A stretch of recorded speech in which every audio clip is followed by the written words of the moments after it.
ఒక రాష్ట్ర ముఖ్యమంత్రిగా పనిచేసినటువంటి వ్యక్తి గంజాయి ముఠాలకి, రౌడీ షీటర్లకి, సంఘ విద్రోహ శక్తుల్ని పరామర్శకు వెళ్ళడం, ఇది జగన్మోహన్ రెడ్డి యొక్క నేర చరిత్రకు, నీచ మనస్తత్వానికి ఇంతకంటే నిదర్శనం అవసరం లేదు. జగన్మోహన్ రెడ్డి ఓదార్పు యాత్రకి బ్రాండ్ అంబాసిడర్. ఇతను నేరస్తులకి ఓదార్పు యాత్ర చేయడం తప్ప దేశం కోసమో, రాష్ట్రం కోసమో, ప్రజల కోసమో, ప్రజా పోరాటాలు చేసిన వాళ్ళను ఏ రోజు ఓదార్పు యాత్ర చేసి ఇంటికి వెళ్ళి పరామర్శించినటువంటి సందర్భాలు లేవు.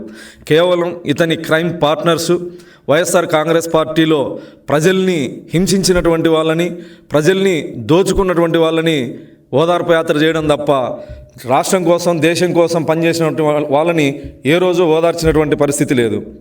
ఇంతకు మించి దిగజారడనుకున్న ప్రతిసారి జగన్మోహన్ రెడ్డి ఇంకా దిగజారుతూనే ఉన్నాడు.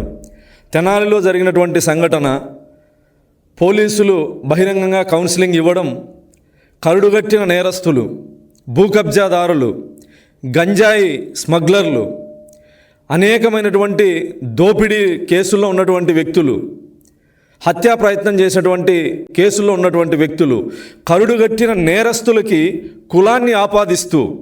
కులాన్ని ఆపాదిస్తూ సాక్షిలో అసత్యపు మాటలు రాస్తూ దళితుల్ని నమ్మించేటువంటి ప్రయత్నం. నేరం చేసిన వాడికి, తప్పు చేసిన వాడికి ఖచ్చితంగా ఈ దేశంలో ఏదో ఒక కులంలో పుట్టాల్సిందే. నేరస్తుడికి కులాన్ని అంటగడుతూ, దళితులకు అన్యాయం జరిగిందని మొసలి కన్నీరు గారుస్తూ ఓదార్పు యాత్రకు పోవడం, గంజాయి స్మగ్లర్లు, భూ కబ్జాదారులు, రౌడీ షీటర్లు, గతంలోనే వీళ్ళ మీద రౌడీ షీటర్లు ఉన్నాయి, వీళ్ళను ఓదార్పు యాత్రకు వెళుతూ దళితుల్ని దళితులకి అన్యాయం జరిగింది, ఓదార్పు యాత్రకు వెళ్తున్నాను, ఆ కుటుంబాలని పరామర్శిస్తానని చెప్పడం జగన్మోహన్ రెడ్డి యొక్క నీచ మనస్తత్వానికి ఇదొక నిదర్శనం. గతంలో జగన్మోహన్ రెడ్డి గారు ముఖ్యమంత్రిగా ఉన్నప్పుడు దళితుల మీద జరగని అఘాయిత్యాలు లేవు. దళితుల మీద ప్రతినిత్యం దమనకాండ జరిగింది, హత్యలు జరిగాయి, మానభంగాలు జరిగాయి. ఇన్ని జరిగినా ఏ రోజు కూడా జగన్మోహన్ రెడ్డి అనే వ్యక్తి దళితులకు అండగా బయటకు వచ్చినటువంటి పరిస్థితి లేదు. ఇతని పార్టీలో ఎమ్మెల్సీగా ఉన్నటువంటి అనంతబాబు అనే వ్యక్తి దళితుడిని చంపి డోర్ డెలివరీ చేసి ఆ ఇంటికి శవాన్ని అప్పగించి, మీరు కేసు పెడితే మీ రెండో కొడుకును కూడా చంపుతామని బెదిరించినటువంటి అనంతబాబుని కనీసం పార్టీ నుంచి సస్పెండ్ చేయకపోగా, ఎమ్మెల్సీ పదవి నుంచి బర్తరాఫ్ చేయకపోగా, ఆ దళిత కుటుంబాన్ని ఈ రోజుకి పరామర్శించినటువంటి సందర్భం లేదు. కనీసం ముఖ్యమంత్రిగా ఫోన్లో కూడా ఆ కుటుంబాన్ని పరామర్శించలే. 1 కాదు, 2 కాదు, 5 సంవత్సరాల్లో అనేక ఉదాహరణలు ఉన్నాయి. సొంత నియోజకవర్గంలో ఒక దళిత మహిళ మీద అతి కిరాతకంగా హత్య చేస్తే సొంత నియోజకవర్గం పులివెందల అతని నివాసానికి దాదాపు 7-8 కిలోమీటర్లు. ఆ కుటుంబాన్ని కనీసం స్థానిక ఎమ్మెల్యేగా, బాధ్యత కలిగినటువంటి ముఖ్యమంత్రిగా ఆ కుటుంబాన్ని కనీసం ఫోన్లో కూడా పరామర్శించాలి. అతని సొంత జిల్లాలోనే డాక్టర్ అచ్చన్న అనే వ్యక్తిని, జిల్లా స్థాయి అధికారిని కిడ్నాప్ చేసి అతి కిరాతకంగా చంపి మాంసపు ముద్దల్ని పోస్ట్మార్టం తర్వాత మాంసపు ముద్దల్ని ఆ కుటుంబానికి అప్పగిస్తే, జిల్లా స్థాయి దళిత అధికారిని చంపేస్తే అతి కిరాతకంగా కనీసం ఆ కుటుంబాన్ని పరామర్శించని నువ్వు డాక్టర్ సుధాకర్ గారు చేసిన తప్పేంటి? నీ ప్రభుత్వంలో మాస్క్ అడిగిన పాపానికి విశాఖపట్నం నడి రోడ్ల మీద పోలీసులతో ప్రపంచం మొత్తం చూస్తూ ఉండగా అతని షర్ట్ ఇప్పి రోడ్డు మీద పిచ్చోడిలా పడుకోబెట్టి దాడి చేసి పిచ్చోడనే ముద్ర వేసి అతని మరణానికి కారణమైతే కనీసం ఆ కుటుంబాన్ని పరామర్శించినటువంటి దాఖలాలు ఉన్నాయా? ఇదే చీరాలలో కిరణ్ అనే దళితుడు మాస్క్ పెట్టుకోలేదని పోలీసులు కొట్టి చంపితే కనీసం ఆ కుటుంబాన్ని పరామర్శించాలా? ఓం ప్రతాప్ అనే దళితుడు సోషల్ మీడియా వేదికగా మద్యం మాఫియాని ఎండగడితే అతను మాట్లాడిన మరుసటి రోజు శవమై తేలాడు. ఇప్పటికీ మిస్టరీ ఆ మర్డర్. పరామర్శించావా ఏ రోజైనా?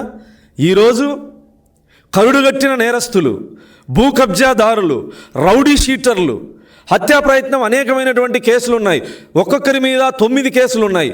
ఇలాంటి కరుడుగట్టిన నేరస్తుల్ని పరామర్శించేకి వెళ్తూ మీరొక క్రిమినల్, మీరొక గతంలో మీరు ముఖ్యమంత్రిగా ఉన్నప్పుడు ఆంధ్రప్రదేశ్ని గంజాయికి రాజధానిగా చేసినటువంటి వ్యక్తి కాబట్టే నీ వ్యాపారాన్ని కొనసాగించినటువంటి వాళ్ళని ఈరోజు గంజాయి మత్తులో అనేక దుర్మార్గాలు చేసినటువంటి వాళ్ళని పరామర్శించేకి వెళ్తున్నటువంటి జగన్మోహన్ రెడ్డి గారి యొక్క నిజ స్వరూపాన్ని, అతని మానసిక స్థితిని ఆంధ్రప్రదేశ్ ప్రజలు గమనించాలని చెప్పేసి ఈ సందర్భంగా తెలియజేస్తూ, గతంలో ఎన్ని దుర్మార్గాలు జరిగినా కనీసం తాడేపల్లికి అతని ఇంటికి 4-5 కిలోమీటర్లో ఒక దళిత మహిళని సామూహిక అత్యాచారం చేస్తే, అతను అధికారిక నివాసానికి దగ్గరలో ఒక దళిత మహిళని అతి కిరాతకంగా అత్యాచారం చేస్తే కనీసం పరామర్శించినటువంటి వ్యక్తి, రేపల్లె రైల్వే స్టేషన్లో నిండు గర్భిణిని పిల్లల ముందు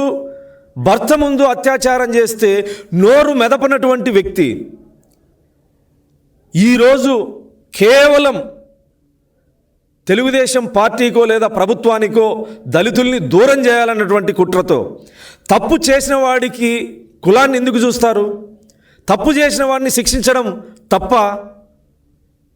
కరుడుగట్టిన నేరస్తుల్ని పోలీసులు కౌన్సిలింగ్ ఇస్తే, పోలీసు మీద కానిస్టేబుల్ మీద హత్యా ప్రయత్నం చేసినటువంటి విధి నిర్వహణలో ఉన్నటువంటి ఒక పోలీస్ అధికారి మీద హత్యా ప్రయత్నం చేసినటువంటి వాళ్ళని, రౌడీ షీటర్లని పరామర్శించకపోతున్నావు అంటే నీ మానసిక స్థితిని ఆంధ్రప్రదేశ్ ప్రజలు ఏ విధంగా అర్థం చేసుకోవాలని చెప్పి నేను సందర్భంగా తెలియజేస్తాను.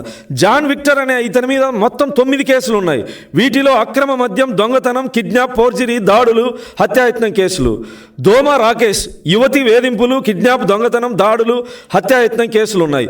కరీముల్లా పోలీస్ కానిస్టేబుల్ని చంపడానికి ప్రయత్నించినటువంటి కేసుల్లో వీళ్ళందరూ ఉన్నారు. వీళ్ళు గతంలోనే రౌడీ షీటర్లు, ఆ ప్రాంతంలో అనేక దుర్మార్గాలకు పాల్పడినటువంటి వ్యక్తులు. కేవలం వైఎస్ఆర్ కాంగ్రెస్ పార్టీ ఏదో రకంగా ఉనికిలో ఉండాలనుకున్నప్పుడు కనీసం అతని పార్టీలో ఉన్నటువంటి నాయకులైనా దేనికి స్పందించాలి, దేనికి స్పందించకూడదనే ఇంకిత జ్ఞానం కూడా లేకుండా పోయిందంటే కేవలం వైఎస్ఆర్ కాంగ్రెస్ పార్టీని ఉనికిలో పెట్టాలి, తెలుగుదేశం కూటమి ప్రభుత్వాన్ని అప్రతిష్ట పాలు చేయాలి.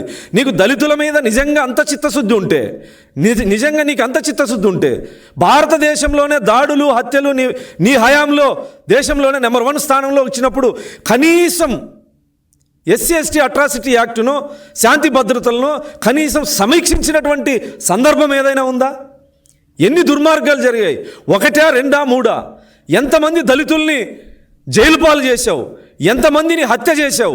ఎంతమంది దళిత మహిళల మీద అత్యాచారాలు జరిగినా కనీసం స్పందించినటువంటి మీరు, మీ పార్టీకి సంబంధించినటువంటి వ్యక్తి, అప్పటి హోంమంత్రి కోవూరు నియోజకవర్గంలో ఒక దళిత యువకుడు వైఎస్ఆర్ కాంగ్రెస్ పార్టీ జెడ్పీటీసీ కట్టిన ఫ్లెక్సీ దగ్గర ఫ్లెక్సీ కట్టాడని చెప్పి పోలీసులు చిత్రహింసలు పెడితే అతను బయటకు వచ్చి సెల్ఫీ వీడియో తీసుకొని ఆత్మహత్య చేసుకుంటే ఆ పోలీసుల మీద ఏం చర్యలు తీసుకున్నావు?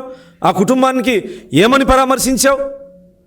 ఎక్కడైనా ఒక్కటి నీ గత ప్రభుత్వంలో 5 సంవత్సరాల్లో దళితుల మీద జరిగినటువంటి దమనకాండలో ఏ ఒక్కరోజైనా ముఖ్యమంత్రిగా బాధ్యతగా ఆ కుటుంబాలని పరామర్శించి కానీ, లేదా దారుణాలకు పాల్పడినటువంటి వ్యక్తుల్ని శిక్షిస్తున్నట్లు కానీ, శిక్షిస్తామని కానీ ఎక్కడైనా చెప్పినటువంటి దాఖలాలు ఉన్నాయా?